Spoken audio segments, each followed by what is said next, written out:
Good to see everybody. Hope everybody had a good summer, and real anxious, excited to get back out there. And I think our guys had a really good summer without us being able to coach them doing football.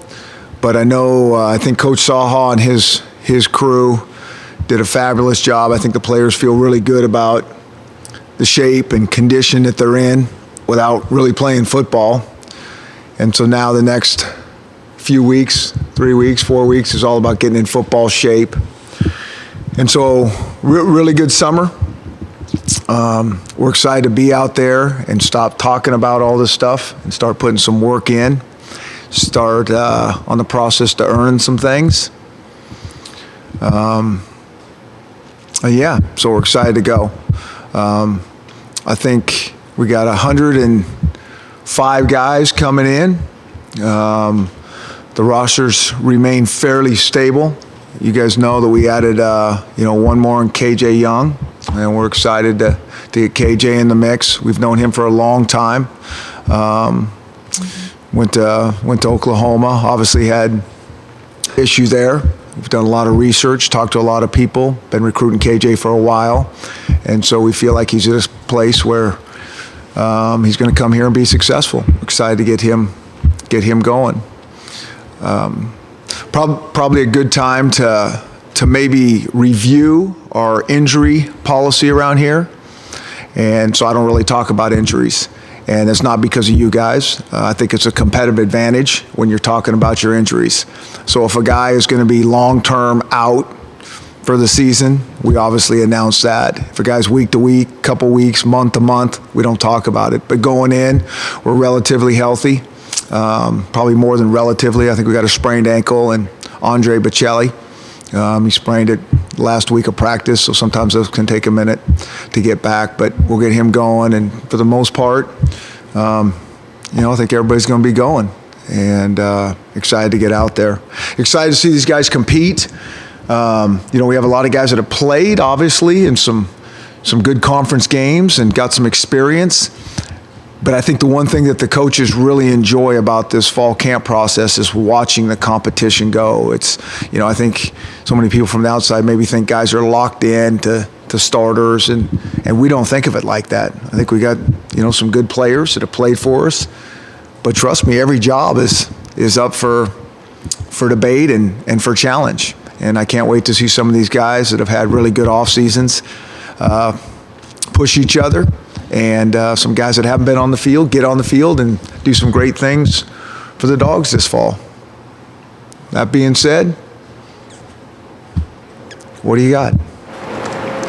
The addition of KJ along with the wide receivers and getting John Ross back, how much does that boost the receiving core? Because given how kind of rough it was last season, how much better are they now with those two additions? Well, I think our receiving core, is an area that we are continually trying to build depth. And so to get another player in there that's, played at this level and then has played a lot of football over the last few years is a really good thing. And so you're never, I don't think you're ever there depth-wise on your football team. When I look at it as the head coaches, there's always going to be a group that's like, okay, we got to continue to build depth there. And for us, it's that wide receiver position. And so to get him in is good.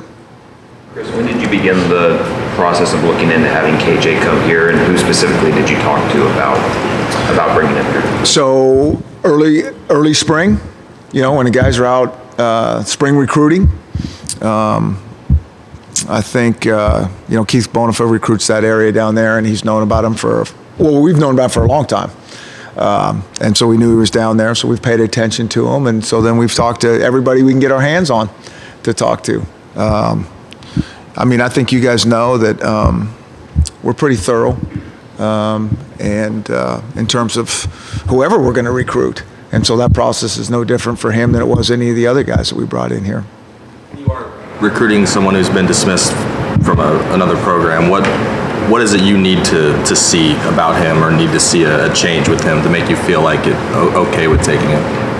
I think we talked to all the people that he's been with for the last 4 years and watch his body of work and put the puzzle together and talk to him. And, there's no perfect people in this program. There's no perfect people in this room. And so it's about, hey, are guys improving, getting better, learning from mistakes, and can they excel at this university? Can they excel in this program and do some good things? And, that's what it's all about. It's helping guys develop. And when you think a guy can do that and fit in and be part of something kind of cool, we'll recruit him. You say you talked to all the people the last 4 years.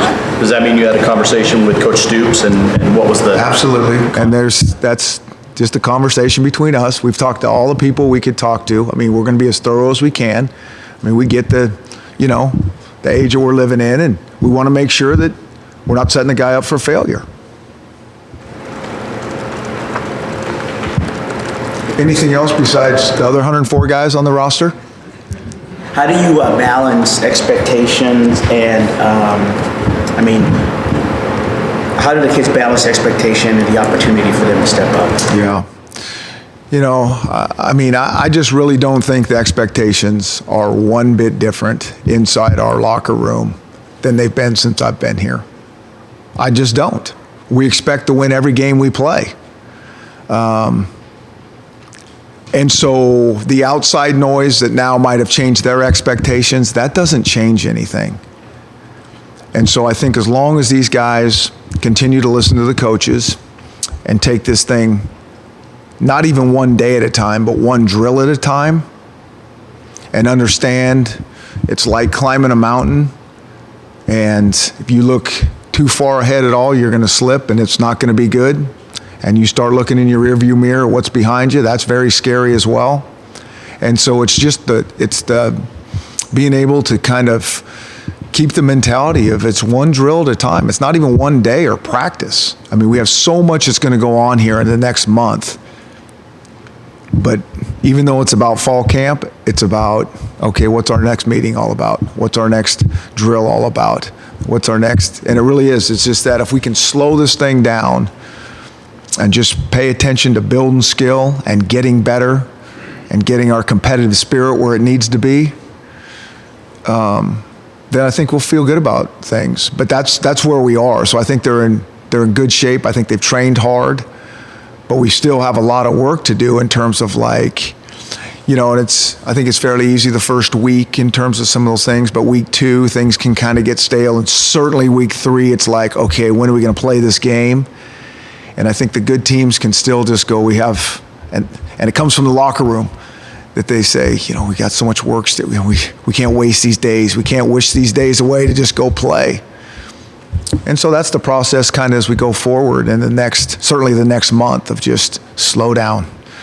Let's just go one drill at a time. You take a look at Jake Browning in game 1 last year to the last game. He just improved so much. When we see him out here, how much has he changed just from the end of last year to now?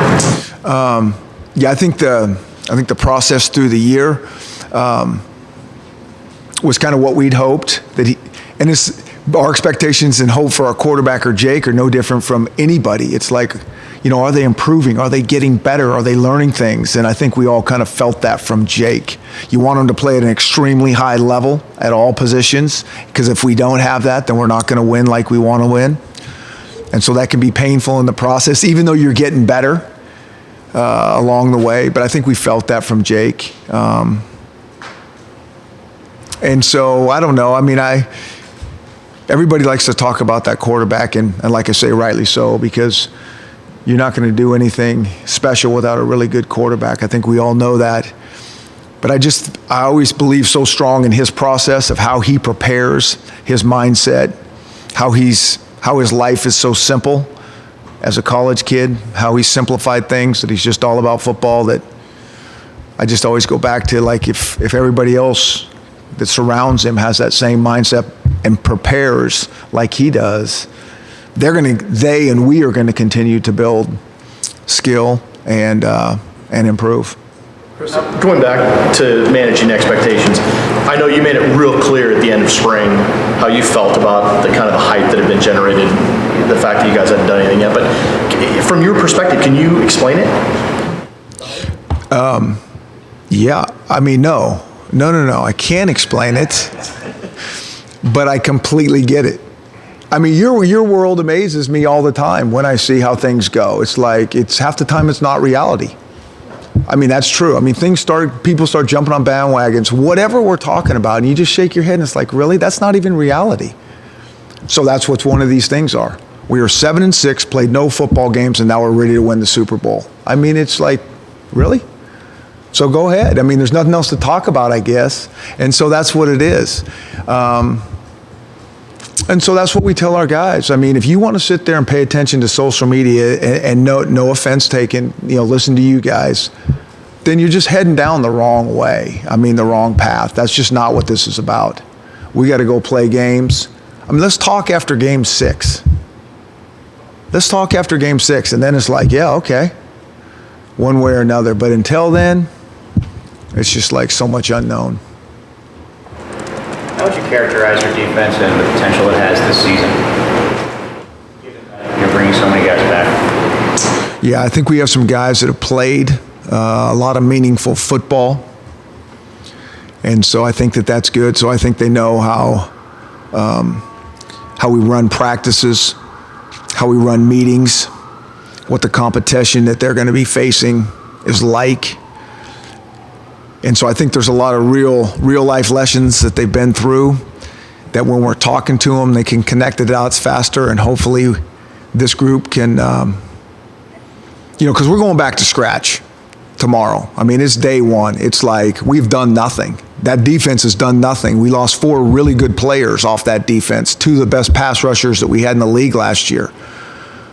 So it's just back to square one, and if I think that they have that mentality after the end of this month of like, wow, got that chip on my shoulder, little bit of that prove it mentality. I mean, just that whole thing, then it'll be interesting to watch. But that's what I think about our defense. What did you see from the pass rushers that you do have in the spring? That we don't have the pass rushers that we had last year. That's what I saw.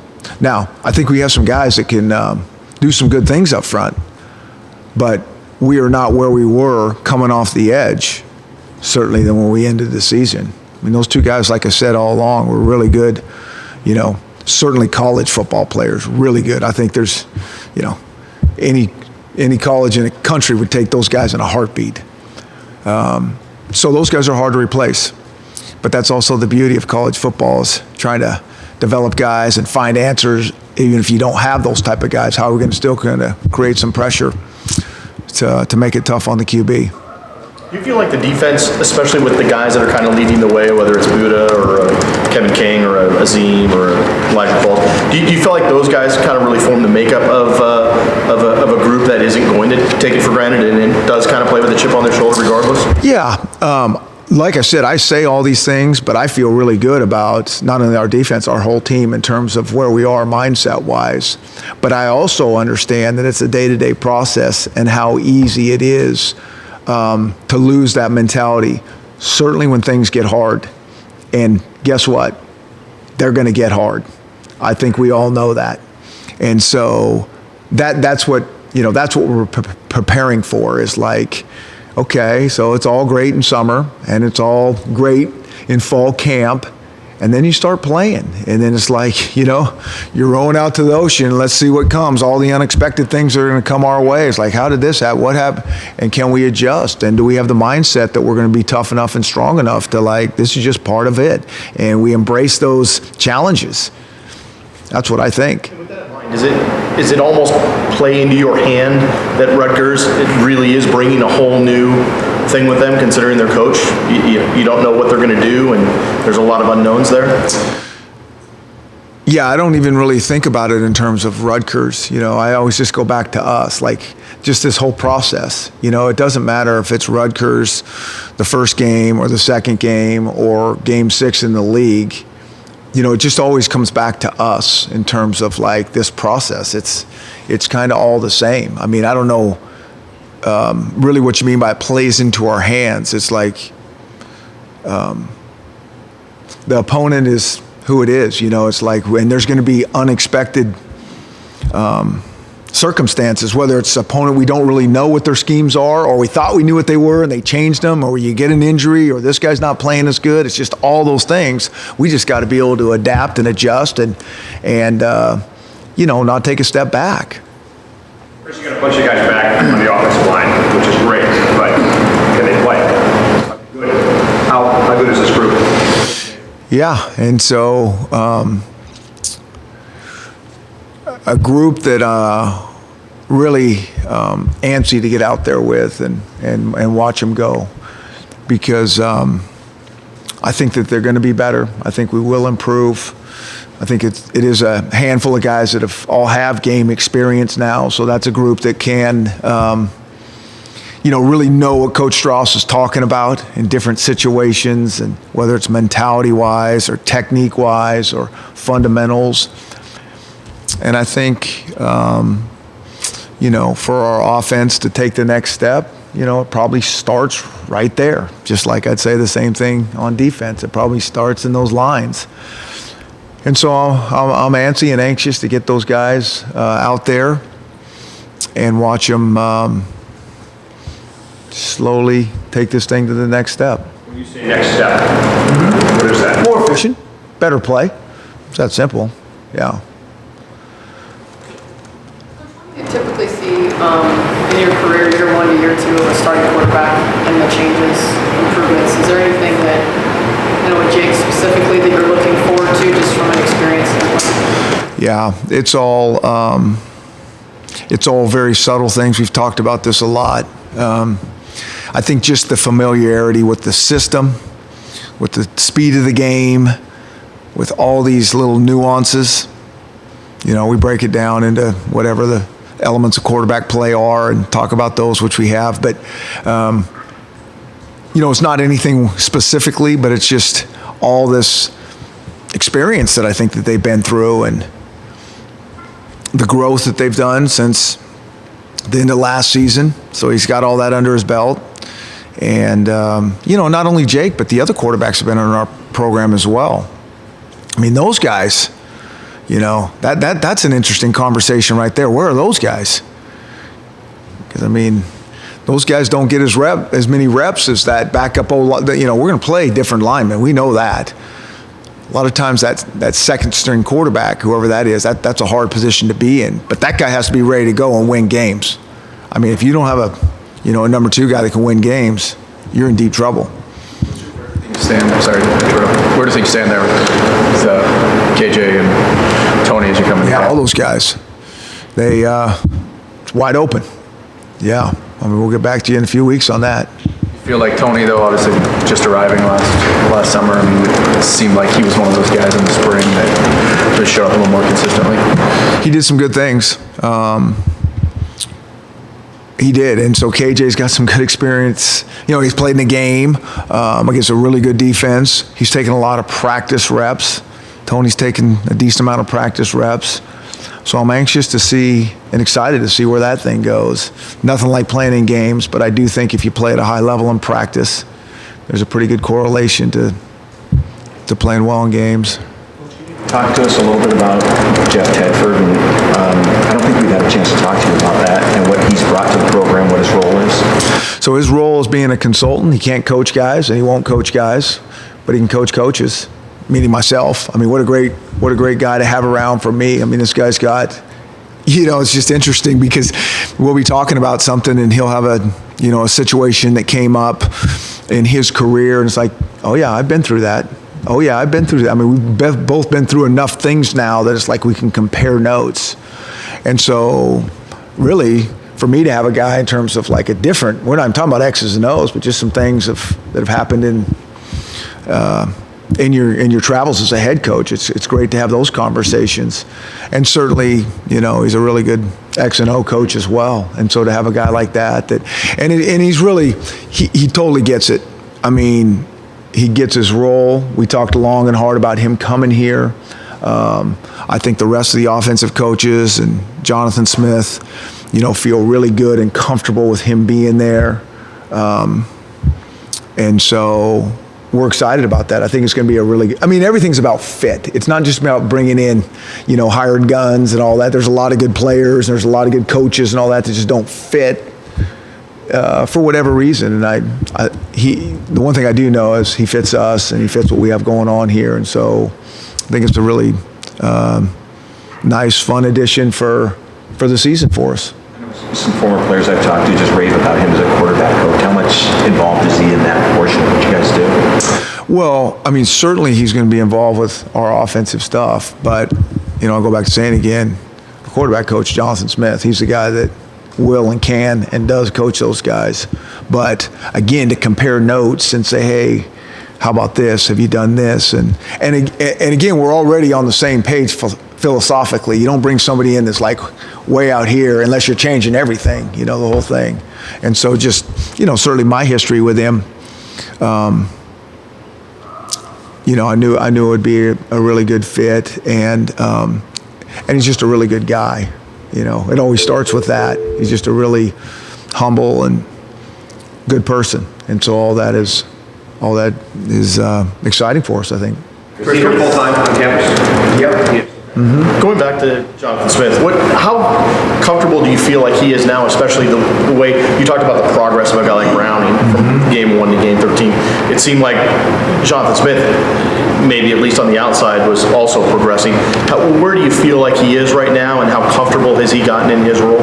Yeah, I think he's in a good spot. We've just been through a lot of different things and issues and had to solve different things. And so, going into year 3 with relatively the same things that we do, I think we feel good about where he is. It always comes back to that guy or the quarterback, and there's so much that surrounds him that influences how well that looks. And so we're all part of this. I'm part of this. Coach Strauss and how his group does, and how Bush Handman gets those receivers to play, all affects what Jonathan Smith looks like as a play caller. And so that's why it's all about all of us. It's not just about one guy. We're all about making a couple guys look really good around here on offense, that quarterback and maybe that play caller. And if we can do that, there's a lot of people that are surrounding and supporting, doing some good things and doing their job at a high level. I know you also talked during the Pac-12 Media Day on Jake and how you feel like everyone around him is going to be maybe the key for him taking that next step. How would you characterize the personality of the running back group right now and kind of their identity and how they're going to be able to help him? Mm-hmm. Well, I think that's a work in progress because, when we lost 2 guys in Coop and Dwayne Washington, the dynamics change in the room and the roles change and all that. But I think we have a couple guys in there that are real hungry for their opportunity to get more touches, and they will. Myles Gaskin, he can't do it all. I mean, I think one of the reasons that he did so well last year is because we had a good supporting cast around him. And I think he'd be the first to tell you that. I mean, we need some other guys that can be productive at that position. And it is, you got to have a guy that can go, and there's a pecking order and all those things. But the most physical position on the field, and let's just say they all stay healthy, which doesn't happen. But if they did, we still need about 3 guys in that rotation that can bring something when they get their opportunity. And they're all a little bit unique, which I think is good.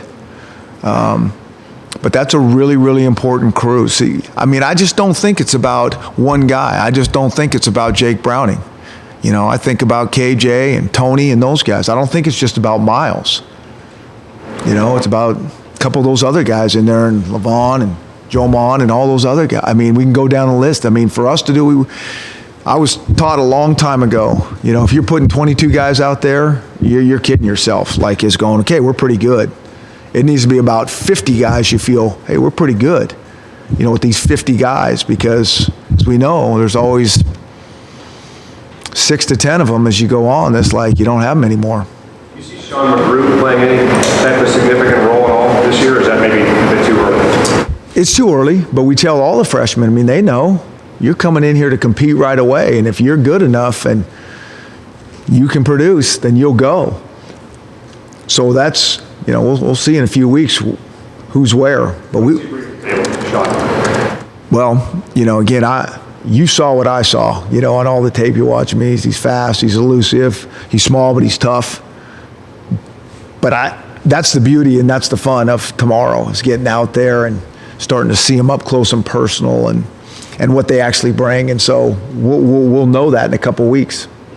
Freshman class, is it maybe a different mindset for you than it was 2 years ago coming in, where you had to have known you were going to have to count on a bunch of those guys, like Ryan Buda, Sidney, Lennius, Pettis. I mean, those guys, you probably had them penciled in at this time a couple years ago. I mean, with these guys, a guy like McGrew, if he can help, you'll put him out there, but is it nice? Is it a luxury for you not knowing you don't have to force them in there at this point?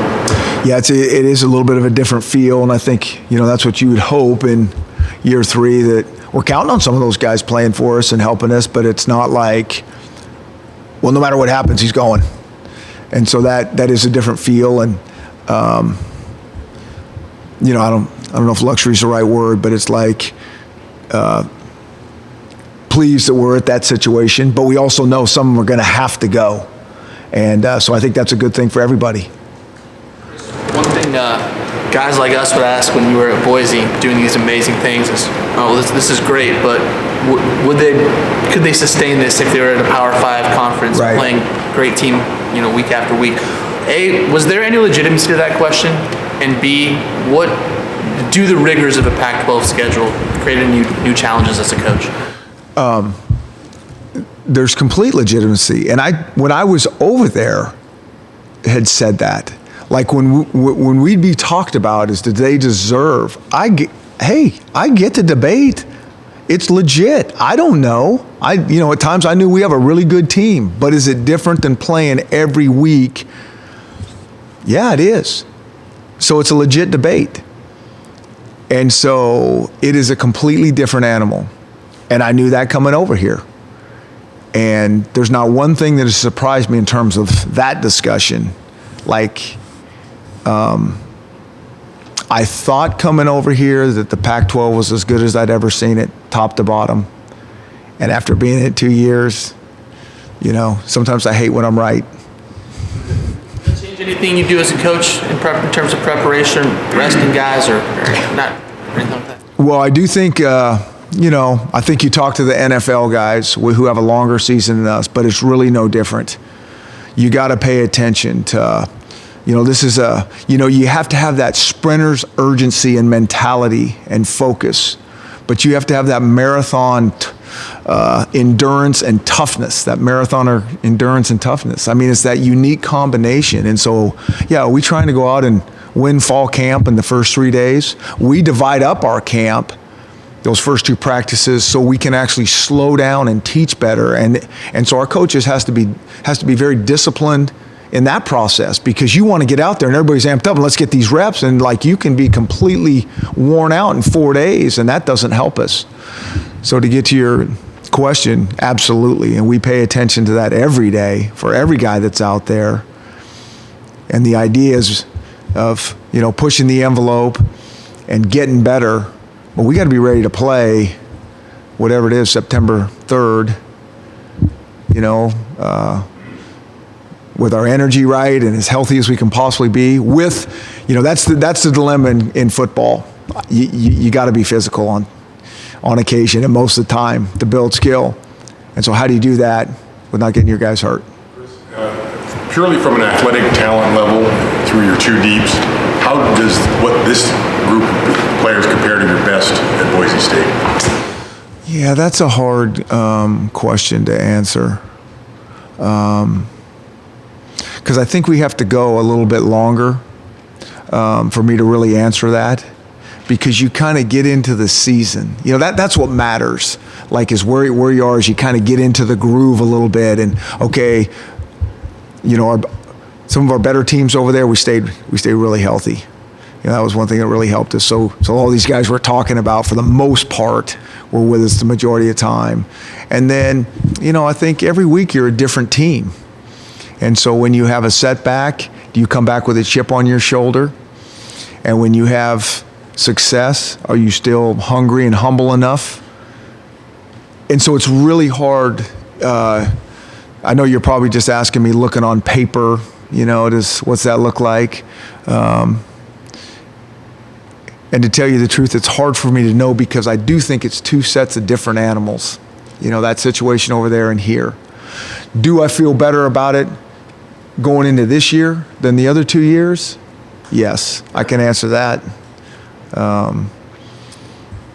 But I know over there we had some really good players, and I think we got some pretty good players that hopefully turn into really good players week in and week out over here.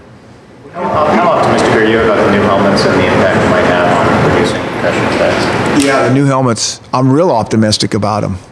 And like everything that we talk about, and if we're talking about player safety and concussions, it's not going to be one thing that saves the day and changes the tide. It's going to be a combination of things in terms of how we teach the game, how smart we are in practice, the technology of the equipment we wear.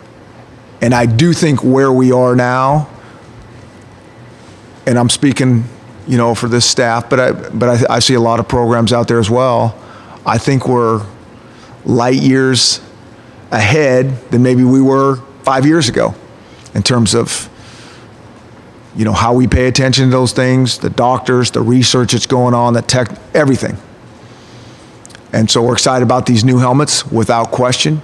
We're proud and excited that we're one of the schools that gets to have them early.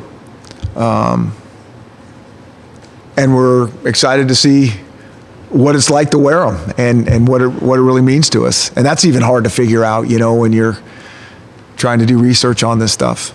What are your thoughts on the Twitter policy in terms of coaches and assistant coaches and recruiting guys in the offense allowed to retweet prospects? Then favorite tweets, what are your thoughts on that? So you kind of had. Let me just tell you, I hate social media. But we got to do it. And so all we try to do is play by the rules and, do the best we can with it and get guys fired up on Washington. But it's a little bit scary because we can retweet this but not that, and we can do this and not that. And so every time we're doing that, I'm like, are we good here? Are we sure? So Why do you hate it? I just don't want to talk about it. We just want to be about it. And so I think that's probably the best way to just describe it. It's like, let's just let our actions and our play and everything we do speak for ourselves rather than all this other chaos and that kind of goes with it. There's been some players, I saw Rippon tweet the other day that he's going to lay off Twitter for the entire year. Yeah. Would you ever consider asking your kids to do that during the season? I will tell you this. I think the smart ones do it themselves. Because you can't tell me if you're completely into that doesn't have an effect on your psyche. I don't pay attention to that stuff, and yet I still see it in the job that I'm in, and it gives you a reaction. So I know Jake Browning won't be all over that, and not because I'm saying, Jake, don't do that anymore, because he gets it, and it's like, it's time to focus in. So when you tweet, is that you doing it from your phone, or do you have it? You got that? Hey, I'll tell you what, I got to do what I got to do. And so I do tweet, and a lot of times it's like, I try to do as much as I can in moderation. That's one thing about the retweeting, so now all of a sudden here it comes. So that's one thing, it's like, okay, less is more a lot of times, and so here we come with all this stuff. And so we got a crew that I work with, but I certainly tweet, and it's not something that I'm, hey, there's a lot of things probably in your job, Softy, that you don't really, or it's not your favorite part. Do you ever check your mentions? What do you mean mentions? Say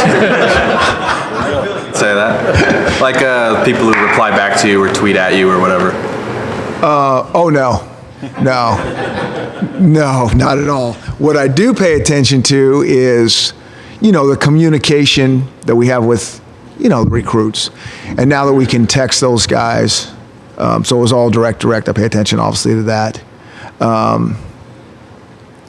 The only time I pay attention to some of the other stuff is when everybody tells me, have you seen all the likes you got looking like Drake? I said, what are you talking about? Look at all these people that like this. Other than that, I don't really pay attention to it. Don't you think you should be following everybody here so you can see what people are saying about it? Yeah, this job's hard enough to have to pay attention to. But I mean, I think that is exactly how I feel. And I tell our players that if I paid attention to what everybody, all the arrows that would be shot at me every day, if you're really looking at that, I don't care how tough-minded you are, it's going to have an effect on you. I really, I know that. I mean, I just know that by psychological studies. And so that's why I really want our players to keep that in moderation. I mean, why would you let someone validate you that really doesn't understand the process, but also tear you down when they really don't understand the process and the things that go on through this thing? And I just don't think that's a healthy situation. You feel good about John Ross and thrown back there on a kickoff return, or you want to see him kind of get his feet wet again at wide receiver before you start? Oh, I feel really good about throwing him back there as a kick returner. Yes, sir. Part of your dismay with social media, the fact that you're out of control of it? Little influence on it? Yeah, I think it's just all those things. I think it's like sometimes people just like, it's like that thing when you're a kid and you're going, wouldn't it be really cool if you could be a mind reader? And now it's like that. You're seeing all people's opinion that you don't know anything about. It's like you're reading everybody's mind, and that's really a bad thing. Just these random thoughts come out about whatever. It's like, what? So I think it's all these different things. It's like, I think it's a game changer in the world, obviously, in a lot of unique and cool ways. I mean, just like the internet itself, it's like, wow, it's changed the world. And for the most part, in really good ways, but in a lot of ways not better for us. And so I kind of think about that. But it is the world we live in, so we got to figure out how to do it right. And that's why, I don't tell those kids, no, you can't do it. They're going to do it. They should do it. But to be educated on probably the right way, in our opinion, I think is important. Is there one way, Chris, that you've been able to use that transparency to your benefit? I mean, to be able to kind of maximize the potential of what you can do with it? Yeah, I probably haven't got that far down the road with it, which probably what you're talking about. I mean, I more so just with the recruiting process of things. But I do think that there's some real merit to what you're talking about there. Do you honestly think there will come a time where a kid decides to go to a school because of how people interacted with him on social media? Oh, that's probably happening right now. Like the fans that interact, like the more fans that somebody has that is into that and hits a guy when they like, I mean, do you think that doesn't have an effect on a 16-year-old kid? It does for sure. Position battles coming up this week. And back to football, okay? 104 other guys to talk about. Who should we be looking at? Who are some guys that have really made big jumps in the offseason? I don't know who's made big jumps because we haven't played football since spring ball. I'm real anxious to see competition battles across the board. I mean that sincerely. I mean, we just go, you start with the DBs, and there's some guys that played there. But, I want to see what Jordan Miller's all about. I want to see what Byron Murphy's all about. I want to see what Buda Baker's all about. We got the spectrum right there. But I'm so anxious to see where their game is and where they're going with it. Our offensive line, we got some guys that played in game, but I'm really interested to see what Andrew Kirkland's going to do, where he fits into this mix. We talked a little bit about our backup quarterbacks, or our quarterbacks, our running backs. I mean, the whole thing. It's just, I'm anxious, but we haven't played football since spring ball. And I think we have depth that we talked about at these positions that should challenge and compete and push these guys. And so that's why I think this is a different situation than we've been in the last couple of years. He did so much for you. Can you just slide somebody into that and expect to get the same production, or do you have to change the scheme a little bit? And so, no, you can't just slide. We don't have another Travis Feeney. And I keep coming back to Corey Littleton. That was the guy that I kept saying all along. I think this is the most underrated guys that we had on our team for the last 2 years in terms of all the things that he did for us special team-wise.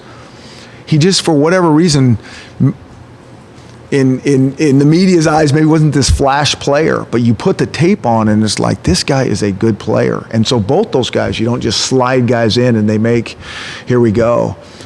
will some young guys, some different guys step up and improve their game that help us to go, okay, yeah, just like they did when Howley moved on and those type of things. But also we're going to have to do some things scheme-wise to make up for it, whether we in a 3-man front or a 4-man front or blitz more or blitz less or all those things. I mean, that's part of how you solve the problem in generally speaking, in my opinion.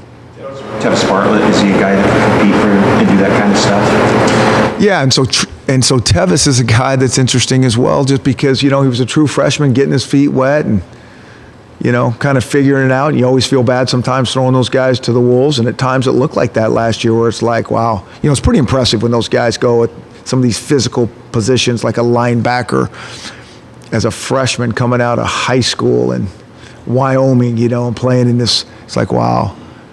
And so there's an adjustment period. So I'm really anxious to see him after he's been through all this. Like, okay, now it's time to. You almost see him just flip a switch, and it's that next step. I've seen this, been there, and now I can start to cut it loose a little bit. Chris, I know there was people really glom on to try to figure out what happened when the new rosters come out and they look at the weights and guys losing weight or gaining weight. I thought it was interesting though, there was at least a half a dozen linebackers that probably dropped a minimum of 5 pounds. Was there a conscious decision to kind of get those guys leaner and meaner,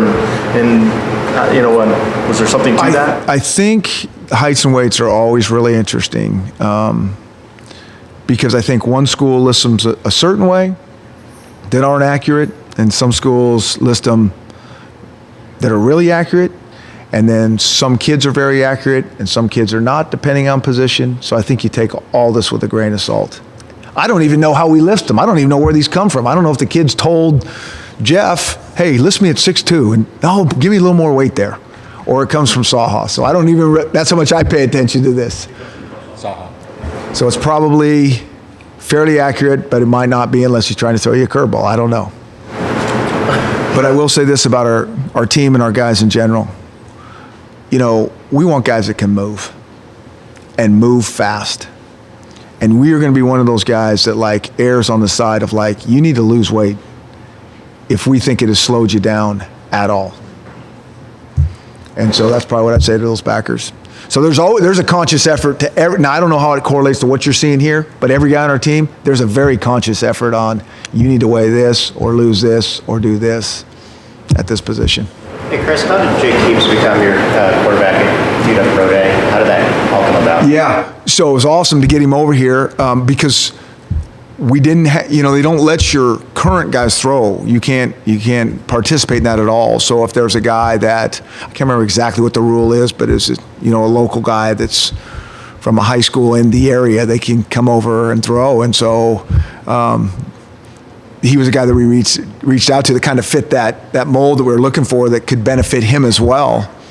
And so he did obviously a great job, and we were really excited to see good things happen for him, and threw some good balls to our wideouts, and so it was a win-win all the way.